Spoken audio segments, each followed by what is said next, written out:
DYSP Gajanan Gulhane ने बताया कि घटना की जानकारी मिलते ही पुलिस प्रशासन ने तुरंत कार्रवाई शुरू कर दी है। ग्रामीणों में सुरक्षा का विश्वास बनाए रखने के लिए वन विभाग के साथ लगातार समन्वय किया जा रहा है। वन विभाग की रेस्क्यू टीम तेंदुए को सुरक्षित पकड़ने के लिए ट्रैम और अन्य आवश्यक उपाय कर रही है। उन्होंने नागरिकों से अपील करते हुए कहा है कि छोटे बच्चों, बुजुर्गों और पालतू पशुओं की विशेष सुरक्षा करें। बच्चों को अकेले बाहर न जाने दें और रात के समय अनावश्यक रूप से घर से बाहर निकलने से बचें। डीवाईएसपी ने बताया है कि पुलिस प्रशासन की ओर से रैपिड एक्शन फोर्स आरसीपी की टीम, गंगाझरी पुलिस थाना का स्टाफ तथा आवश्यकता पड़ने पर तिरोड़ा डिवीजन के अन्य पुलिस थानों का अतिरिक्त बल भी तैनात किया गया है। वन विभाग के अधिकारियों सोन कुसरे तथा उसकी रेस्क्यू टीम भी मौके पर मौजूद है। ड्रोन की सहायता से पूरे क्षेत्र की निगरानी की जा रही है ताकि तेंदुओं का जल्द से जल्द पता लगाकर उन्हें सुरक्षित रेस्क्यू किया जा सके।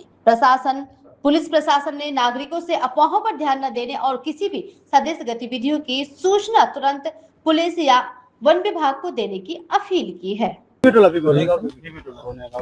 बिबट्यामध्ये आहे, कालपासून तो बिबट्या दिसला आणि बिबट्याने काही लोकांवर आक्रमक हल्ले केले किंवा आज सकाळी माहितीनुसार एका माकडाला त्याने पकडल्या अशा प्रकारच्या घटना आहेत आणि या घटनास्थळी आपण उपस्थित झालेत. काय प्रतिक्रिया आहे, काय अवस्था आहे त्याबद्दल काही? गंगाझरी पोलीस स्टेशनच्या हद्दीमध्ये बिबिटोला या गावालगतचा जो परिसर आहे तिथे बिबट्याचे अस्तित्व दिसून आलेले आहे आणि एका नागरिकावर हमला पण केलेला आहे अशी आम्हाला माहिती प्राप्त झालेली आहे.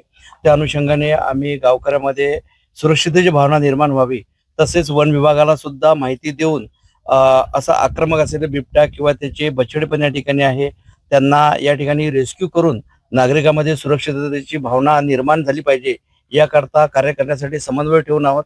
वन विभागाचे लोक सुद्धा या गावामध्ये परिसरामध्ये ट्रॅप करून आणि त्यांच्या प्रोटोकॉल प्रमाणे ते रेस्क्यू करण्याचा प्रयत्न करत आहे आणि नागरिकांना सुद्धा आमचं आवाहन आहे की आम्ही नागरिकांची सुरक्षता तेवढीच महत्वाची आहे. तर त्यांना आवाहन करतो की लहान मुले तसेच वृद्ध इसम त्याचप्रमाणे पालतू जनावर त्यांचे असतील त्यांच्या सुरक्षेची काळजी घेतली पाहिजे. लहान मुलांना विशेषतः बाहेर जाताना त्यांच्यावर लक्ष ठेवले पाहिजे. त्यांना एकटे किंवा असे कोणीही असुरक्षितरित्या एकटे बाहेर फिरू नये, स्वतःची काळजी सगळ्यांनी घ्यावी. वन विभाग त्यांचे कार्य करत आहे, लवकरच ते रेस्क्यू करण्यात यशस्वी होतील असे आपण प्रयत्न करत आहोत. Police department, fire department, police प्रशासनातर्फे आम्ही सगळे नागरिकांना या ठिकाणी आवाहन करत आहोत की आम्ही योग्य तो बंदोबस्त या ठिकाणी ठेवलेला आहे. तरी सुद्धा लोकांनी आपल्या विशेषतः वृद्ध लोक किंवा कोणीही एकटे लहान मुलं बाहेर सोडू नये किंवा जाऊ नये. आता सर आपल्या मार्फत इथं किती मनुष्यबळ आपल्या पोलीस कार्यात आहे आणि वन विभागाचे किती मनुष्यबळ असल्याची इथं खात्री झालेली आहे? पोलीस प्रशासनातर्फे एक आरसीपी रॅपिड ऍक्शन फोर्स या ठिकाणी ठेवलेले आहे. त्याच्यामध्ये एक अधिकारी जवळजवळ 15 ते 20 अंमलदार असतात. त्याचप्रमाणे गंगाझरी पोलीस स्टेशनचा स्टाफ आणि जर जरूरत पडल्यास आम्ही आमच्या तिरोडा डिव्हिजनचा इतर लगतच्या पोलीस स्टेशनचा स्टाफ सुद्धा या ठिकाणी त्या पाठवलेला आहे. आता माहितीनुसार आपल्याला काही इथं माहिती आहे का वन विभागाचे किती अधिकारी या ठिकाणी? वन विभागाचे अधिकारी आम्ही त्यांच्यासोबत समन्वय ठेवून आहोत. त्यांचे अधिकारी सोन कुसरे साहेब आणि त्यांचे रेस्क्यू पथक जे गोंदिया आणि परिसरातील आहे त्या ठिकाणी पोहोचलेले आहे. ते आवश्यक ते करतात. ड्रोन सुद्धा आलेला आहे, त्यावरून ते शोध घेत आहेत. धन्यवाद.